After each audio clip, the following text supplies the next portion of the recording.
जीवन का सार, रामायण से प्रेरणा। क्या आप जानते हैं, रामायण सिर्फ एक कहानी नहीं, बल्कि जीवन जीने का एक मार्ग है। इसमें छिपे हैं ऐसे अनमोल रत्न जो हमें हर मुश्किल से लड़ना सिखाते हैं। राम मर्यादा पुरुषोत्तम, त्याग और धैर्य की प्रतिमूर्ति हैं। उन्होंने हमें सिखाया कि कैसे विपरीत परिस्थितियों में भी अपने मूल्यों पर टिके रहना है। उनका जीवन हमें सत्य और धर्म के मार्ग पर चलने की प्रेरणा देता है। हनुमान भक्ति और शक्ति का अद्भुत संगम है।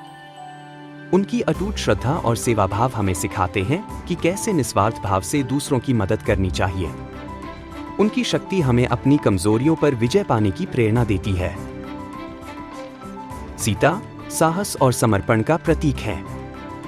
उन्होंने हर मुश्किल का सामना धैर्य और साहस से किया।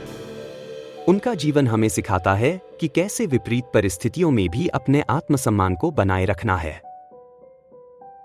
रामायण हमें सिखाती है कि जीवन में चाहे कितनी भी मुश्किलें आएं, हमें कभी हार नहीं माननी चाहिए। सत्य, धर्म और प्रेम के मार्ग पर चलकर हम हर चुनौती को पार कर सकते हैं। आज से ही रामायण के मूल्यों को अपने जीवन में अपनाएं।